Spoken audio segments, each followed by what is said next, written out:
So there is a lot of commercial real estate loans that are going to be coming due towards the end of this year, well into next year. And I just can't imagine the scenario, everyone turning over keys. Lenders don't want to own these properties. They're not, owner and operators. So it seems very far-fetched to me that ultimately this is how it's going to play out. So I'm curious, specifically from your standpoint as a broker, where do you see the opportunities that are going to be created by this? Do you really think that we're going to have tons of keys turned over to lenders?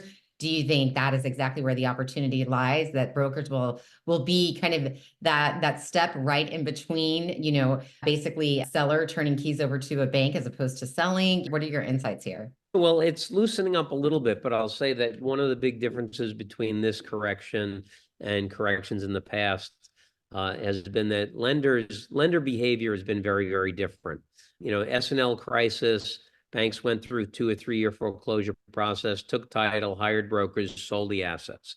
In the recession in the early 2000s and the GFC, banks didn't want to go through that long process. They hired brokers to sell the paper.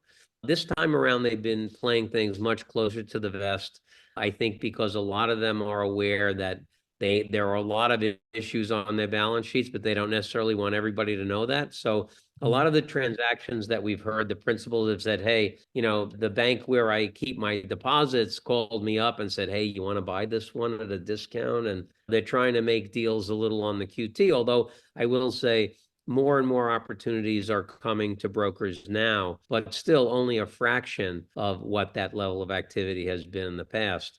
But we'll see how that plays out. But it is absolutely an issue, because what do you do when you have a $50 million mortgage? It's at 3.5%. Your mortgage is maturing. The bank says, yeah, sure, I'll refinance you. I'll give you 35 million.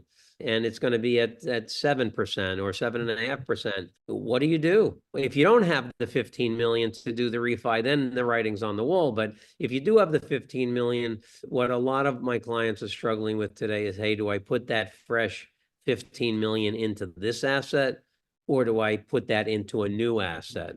And that's a very difficult and challenging decision for a lot of folks.